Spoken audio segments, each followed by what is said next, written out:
ये कहानी छगनपुर नाम के एक छोटे से गांव की है, जहां अजय नाम का एक गरीब किसान रहता था।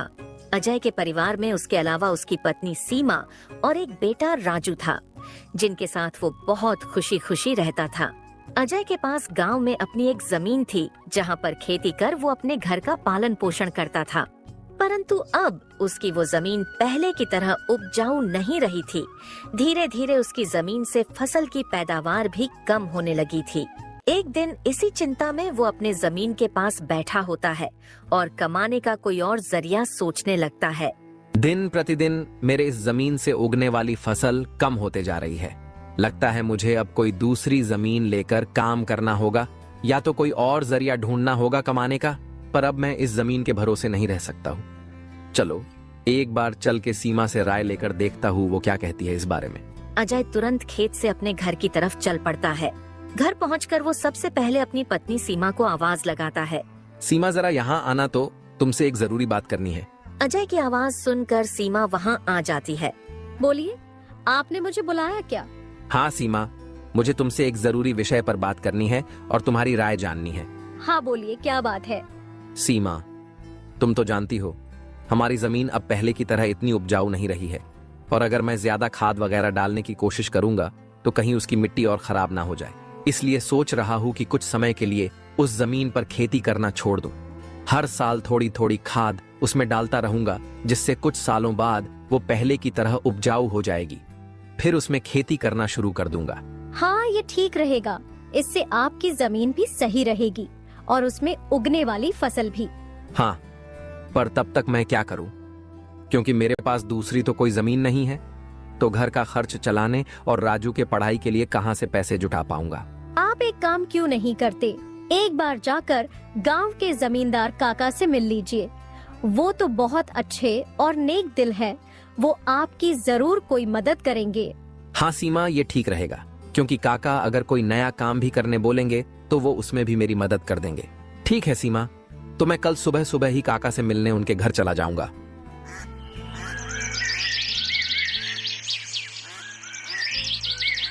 अगली सुबह अजय जमींदार से मिलने उसके घर के लिए चल पड़ता है। जमींदार के घर के बाहर पहुंचकर वो जमींदार को आवाज लगाता काका, है। क्या आप घर पर हो? अजय की आवाज सुनकर जमींदार बाहर आता है। अरे आओ अजय बेटा, बोलो क्या हुआ? कुछ काम था क्या? हाँ काका, आपकी एक मदद चाहिए थी। हाँ बोलो ना बेटा, मैं किस प्रकार तुम्हारी मदद कर सकता हूँ? अजय फटाफट से जमींदार को अपने खेत की हालत बता देता है। तो इसमें परेशान क्या होना बेटा? काका, मेरे पास एक ही जमीन है जिस पर खेती कर मैं अपने घर का खर्च चलाता हूँ, और मैंने आज तक खेती के अलावा कोई दूसरा काम भी कभी किया नहीं। तो अब यही नहीं समझ रहा है मैं क्या करूँ। बेटा, खेती के अलावा दूसरा काम क्यों करना? तुम एक काम करो, मेरे पास गांव के बाहर एक जमीन है, तुम उस पर खेती करो। काका, पर इससे तो आपका नुकसान हो जाएगा। नहीं बेटा, कोई नुकसान नहीं होगा। इसी बहाने तुम मेरी जमीन की देख रेख भी करोगे, क्योंकि अब तो मेरी उम्र भी हो गई है और मेरा बेटा भी शहर में रहता है, तो इससे तुम्हारा भी भला हो जाएगा और मेरी भी थोड़ी जिम्मेदारी कम रहेगी।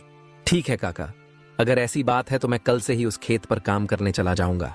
अजय जमींदार को धन्यवाद कहकर वहाँ से अपने घर के लिए निकल जाता है। अजय अपने घर पहुंचकर सीमा को सारी बात बता देता है। ये तो बहुत अच्छा है, यानी आपकी सारी चिंता ही खत्म हो गई। हाँ सीमा, अब मैं काका के खेत पर बहुत मेहनत करूंगा और कोशिश करूंगा कि एक दो और खेत खरीद लूं, क्योंकि भविष्य में ऐसी समस्या आए तो उसके लिए हम तैयार रहे।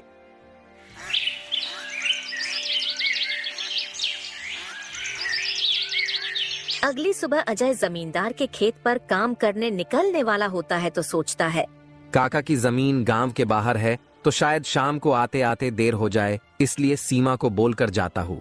सीमा, जरा यहाँ आना तो। अजय को बुलाता सुन सीमा वहाँ आती है।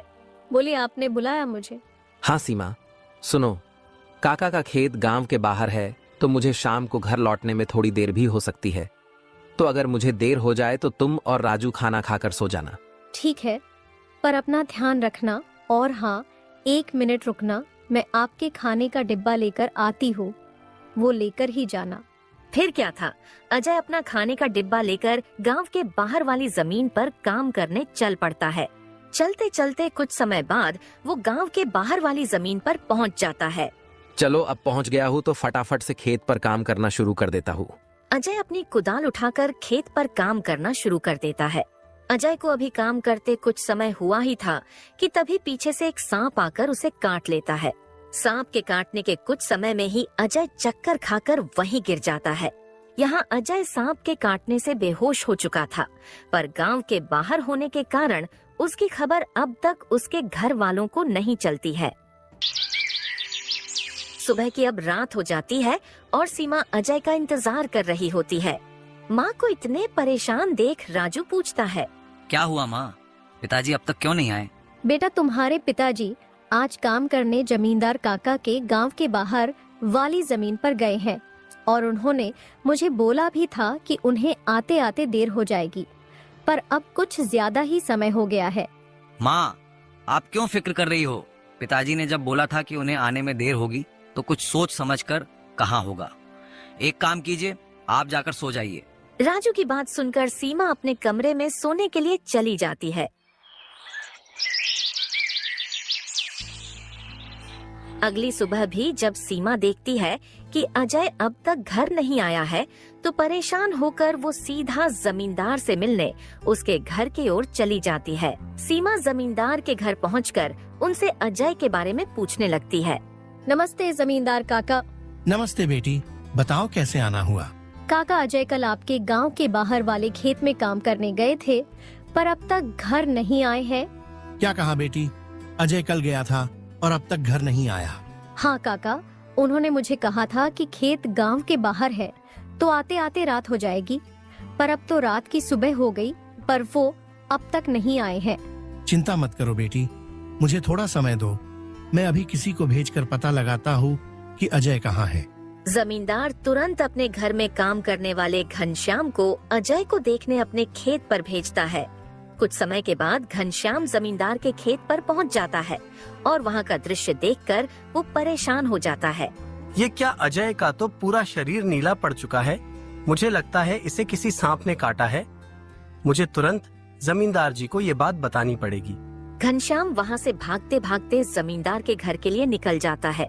घनश्याम जैसे ही जमींदार के घर पहुंचता है, उसके कुछ कहने से पहले ही जमींदार उससे पूछने लगता है। क्या हुआ घनश्याम बेटा, तुम इतना दौड़ते हुए क्यों आए और क्या तुम्हें अजय मिला? घनश्याम जमींदार को सारी बात बता देता है जो उसने खेत में देखी थी। घनश्याम जब जमींदार को सारी बात बता रहा होता है, तभी वहाँ पास में खड़ी सीमा भी सारी बात सुन लेती है और रोने लगती है। घनश्याम, तुम सबसे पहले वैद्य जी को लेकर वहाँ पहुँचो, मैं सीमा बेटी को लेकर वहाँ आता हूँ। घनश्याम को वैद्य जी के पास भेजने के बाद जमींदार सीमा को समझाने लगता है। सीमा बेटी, पहले तो तुम रोना बंद करो और जल्दी से मेरे साथ चलो, क्योंकि तुम्हारे रोने से अजय ठीक नहीं होगा। फिर क्या था, जमींदार सीमा को लेकर अजय को देखने उसके खेत के तरफ निकल जाता है और घनश्याम वैद्य जी को लेने दूसरी तरफ निकल जाता है। जमींदार और सीमा जब वहां पहुंचे तो उन्होंने देखा अजय बेहोश हालात में खेत में गिरा था और उसका पूरा शरीर नीला पड़ चुका था। सीमा अजय के पास बैठकर रोने लगती है। तभी वहां वैद्य जी आ जाते हैं। वैद्य जी के आते ही सीमा वहां से हट जाती है और वैद्य जी अजय की हालत का जायजा लेने लगते हैं।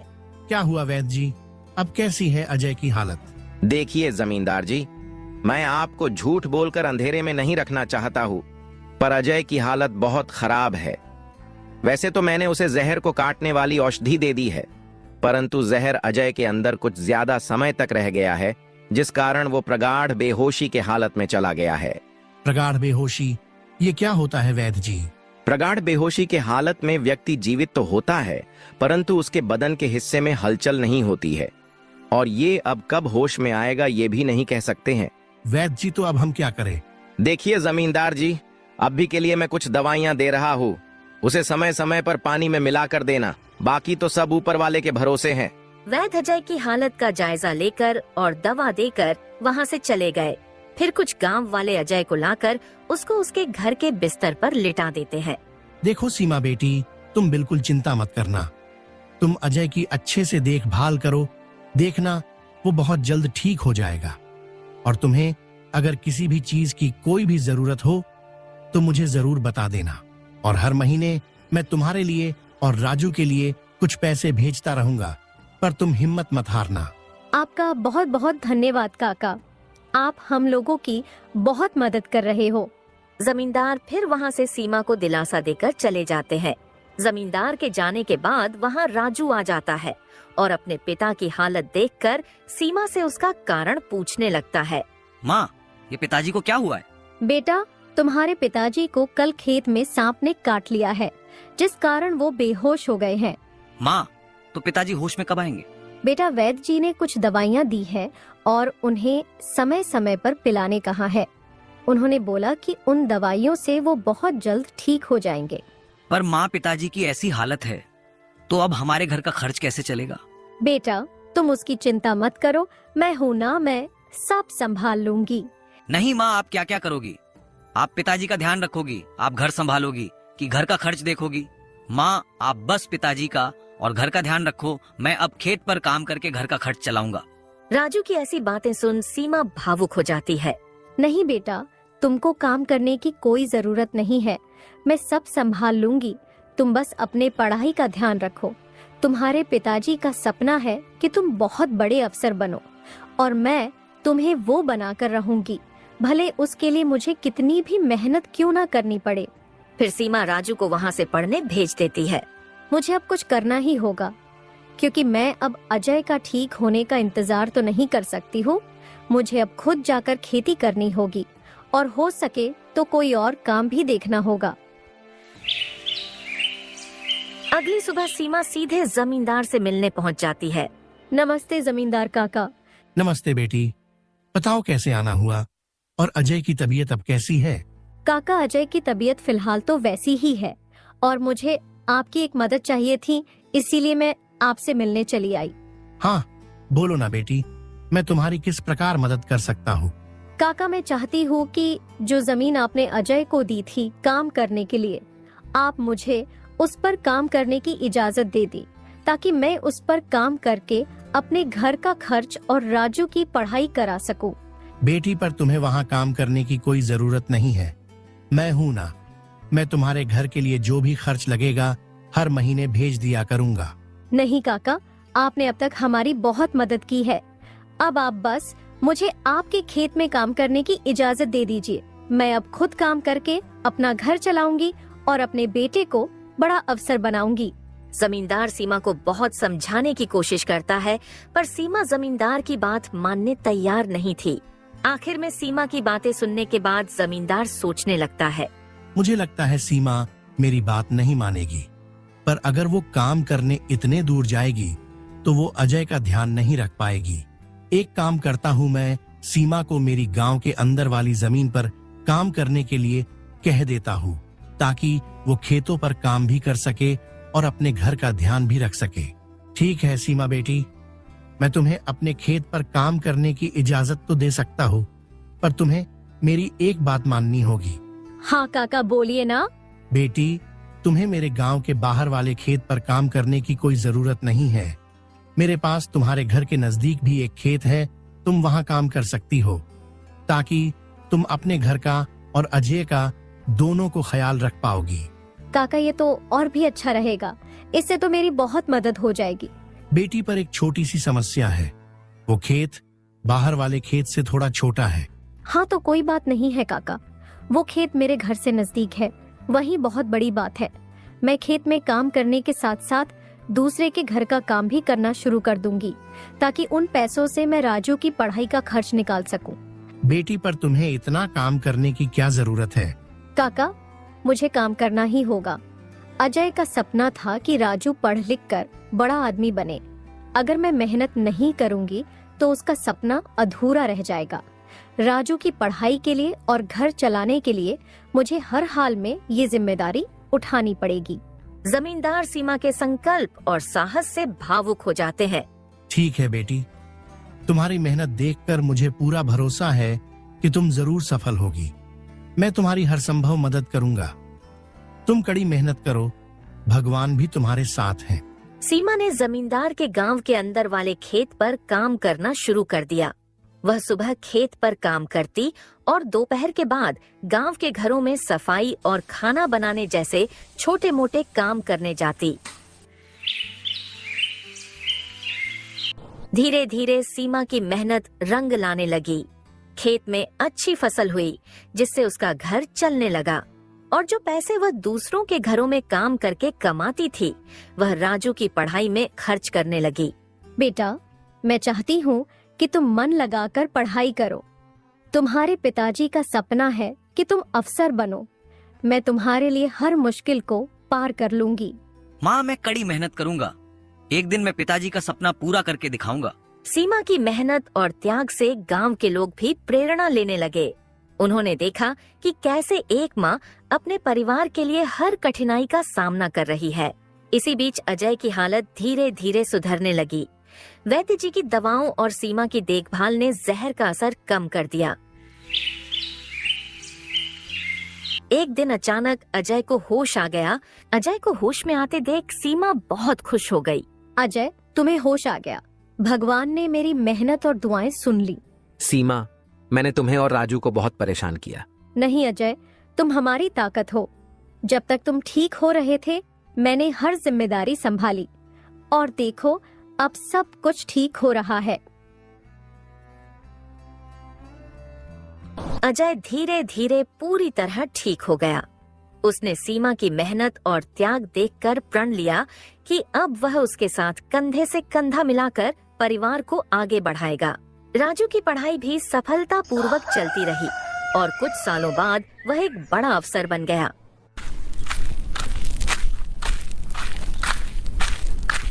राजू की पढ़ाई भी सफलतापूर्वक चलती रही और कुछ सालों बाद वह एक बड़ा अफसर बन गया।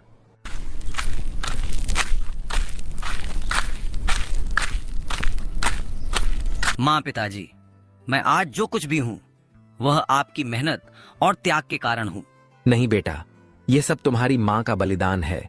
उसने हमारे परिवार को बचाने के लिए हर मुश्किल का सामना किया। सीमा का त्याग और अजय का साथ, दोनों ने मिलकर एक नई मिसाल कायम की। गांव वाले अब भी उनकी इस कहानी को आने वाली पीढ़ियों को प्रेरणा के रूप में सुनाते हैं।